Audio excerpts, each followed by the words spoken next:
Walaupun negara sudah pun memasuki fasa peralihan endemik, namun bebannya masih terasa, terutamanya buat peniaga-peniaga perusahaan mikro, kecil dan sederhana PMKS. Sudah perlu ada langkah-langkah atau strategi untuk membantu usahawan termasuk perusahaan mikro, kecil dan sederhana PMKS mengekalkan daya tahan perniagaan terutama dalam tempoh mencabar. Jadi bagaimana PMKS boleh mengambil setiap peluang yang kecil maupun besar untuk bergerak ke hadapan?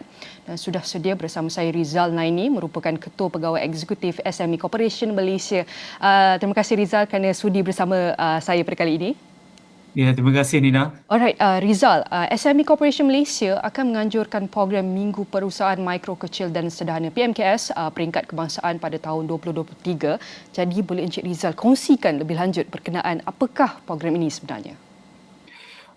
Ya, baik Nina. Terima kasih. Pertamanya saya nak ucapkan kepada Astro Awani kerana sudi menjemput saya pada sesi Niaga Awani pada pagi ini. Jadi untuk makluman semua, Minggu Perusahaan Mikro Kecil dan Sederhana atau lebih dikenali dengan nama pendeknya Minggu PMKS, ya, merupakan hasil inisiatif Majlis Pembangunan PMKS Kebangsaan yang dipengerusikan oleh Yang Amat Berhormat Perdana Menteri Malaysia pada tahun 2011, ya, dan ia dianjurkan secara tahunan sejak tahun 2012 lagi. Dan Minggu PMKS ini merupakan satu wadah untuk menggalakkan kerjasama strategik, ya, di kalangan pelbagai pihak awam dan swasta membangun PMKS di negara kita, ya. Dan Minggu PMKS juga telah diiktiraf sebagai salah satu platform untuk PMKS selain meningkatkan penyebaran maklumat dan memupuk budaya keusahawanan di kalangan masyarakat setempat. Ya, jadi untuk tahun ini, ya, tahun 2022, kita pun telah melaksanakan Minggu PMKS dan sebanyak 183 program keusahawanan dan aktiviti tarikan pengunjung telah dilaksanakan di seluruh negara, ya, sepanjang ianya dilaksanakan dan membabitkan pelbagai kementerian, agensi kerajaan, kerajaan negeri, ya, GLC, Pasaraya, Pusat Membeli Belah, Persatuan Dewan Perniagaan serta institusi pengajian tinggi dan institusi kewangan pun turut sama menjayakan Minggu PMKS ini. Dan Minggu PMKS ini mempunyai temanya tersendiri, iaitu Mula Berdikir, Azam Melangit. Dan kami di SME Corp Malaysia percaya bahawa Minggu PMKS 2023, ini pada tahun hadapan, akan dapat mempromosikan produk dan khidmatan PMKS tempatan serta membuka lebih banyak, ya, peluang perniagaan kepada semua pihak, terutamanya di era pasca pandemik, ya. Dan untuk tahun depan ni, tahun 2023, ya, Nina, Minggu PMKS peringkat kebangsaan akan dilaksanakan di Kuala Lumpur pada jangkaan, 26 hingga 28 Jun. Dan kita juga akan melaksanakan sambutan Minggu PMKS di peringkat negeri.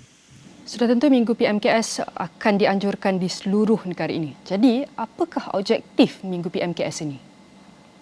Jadi, pembangunan PMKS menjadi keutamaan kerajaan, memandangkan PMKS membentuk 1.2 juta atau 97.4% dari keseluruhan jumlah bilangan perniagaan di Malaysia.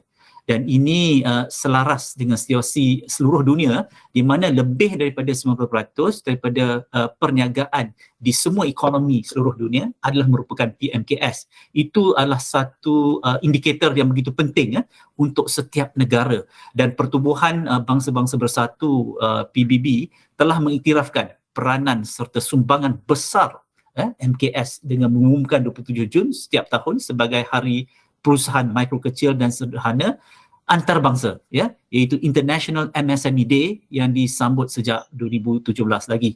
Jadi objektifnya, Nina, Minggu PMKS ini adalah untuk mengiktiraf kepentingan dan sumbangan PMKS kepada pertumbuhan ekonomi negara. Dan pada tahun lepas, tahun 2021, PMKS telah mencatatkan sumbangan sebanyak 37.4% atau 518.1 bilion ringgit, ya, kepada keluaran negara kasar, yakni GDP, dan sebanyak 11.7% bersamaan 124.3 bilion ringgit kepada ekspor negara, serta menyediakan peluang pekerjaan kepada lebih 7.32 juta pekerja ya. Dan antara faedah yang boleh diperolehi melalui Minggu PMKS ini adalah termasuklah seperti PMKS dapat mempromosi ya, mempamer dan mengetengahkan produk dan perkhidmatan PMKS kepada orang ramai dan komuniti perniagaan. Begitu juga dapat mewujudkan rantaian perniagaan dan peluang pelaburan baharu PMKS dengan syarikat-syarikat terkemuka sama ada di dalam ataupun di luar negara, dan akhirnya ia juga dapat faedahnya dapat membantu PMKS mendapat akses dan kemudahan pembayaran daripada institusi kewangan dan juga pemain kewangan alternatif, yakni alternative financing. Sudah tentu PMKS di luar sana tidak sabar untuk menyertai program ini. Jadi Rizal, kongsikan apakah aktiviti-aktiviti menarik yang diadakan sepanjang Minggu PMKS 2023 ini berlangsung. Jadi sepanjang Minggu PMKS nanti terdapat banyak aktiviti ya, yang menanti PMKS seluruh negara ya. Kita akan ada karnival jualan ya, karnival jualan murah, gerai pameran ya, khidmat nasihat yang mana ia akan dilaksanakan sama ada secara bersemuka ataupun di dalam talian. Dan bukan hanya SME Corp Malaysia sahaja sebagai agensi kerajaan yang akan memberi khidmat nasihat ini, bahkan banyak lagi agensi yang melaksanakan program keusahawanan. Dan Minggu PMKS juga akan memberi atau menawarkan sesi pocket talk iaitu perkongsian tips perniagaan, kisah kejayaan PMKS, dan kita ada juga sesi TNP. TNP stand for Technology Need Pitching ya. Technology Service Provider actually akan dapat menawarkan perkhidmatan yang akan diberikan kepada PMKS untuk mengadaptasi teknologi-teknologi terkini. Begitu juga bengkel keusahawanan serta sesi pemadanan perniagaan ya akan dilaksanakan, dan kita akan sasarkan 70 juta ringgit sebagai sasaran potensi jualan pada Minggu PMKS 2023 nanti. Banyak lagi aktiviti yang akan dilaksanakan, termasuklah program latihan keusahawanan. Dan untuk mengetahui lebih lanjut lagi Nina, apakah aktiviti-aktiviti yang akan berlangsung sepanjang Minggu PMKS 2023 nanti, bolehlah semua di luar sana untuk mendapat maklumat dan informationnya dari social media SME Corp Malaysia menerusi Facebook dan Instagram, dan juga lawati laman sesawang kami www.smeweek.my. Jadi ia juga bukan hanya kepada pengunjung-pengunjung ini tetapi juga untuk kepada sesiapa ataupun PMKS yang ingin menjadi pempamer ya, boleh dapatkan maklumat melalui media sosial yang saya nyatakan tadi. Angka-angka yang disebutkan oleh Rizal ni sudah tentu memberi semangat kepada kita dalam berdepan dengan cabaran global sekarang. Jadi sudah tentu apakah harapan ataupun Rizal boleh kongsikan kata-kata akhir yang SME Corporation Malaysia hendak tinggalkan kepada penonton hari ini? Silakan.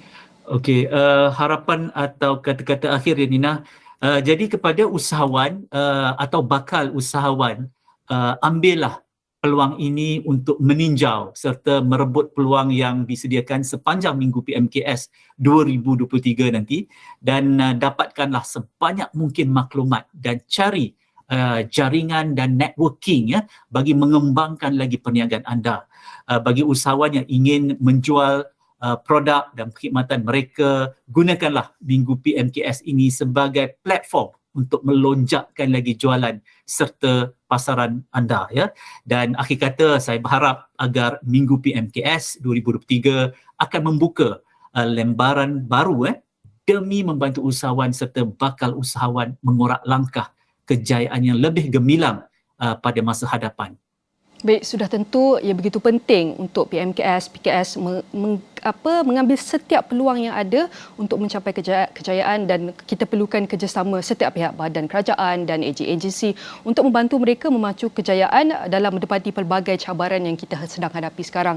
Dan sekali lagi saya ucapkan terima kasih kepada Rizal Naini, merupakan Ketua Pegawai Eksekutif SME Corporation Malaysia, kerana berkongsikan banyak mengenai program yang akan diadakan, iaitu program Minggu Perusahaan Mikro, Kecil dan Sederhana PMKS 2023. Terima kasih Rizal.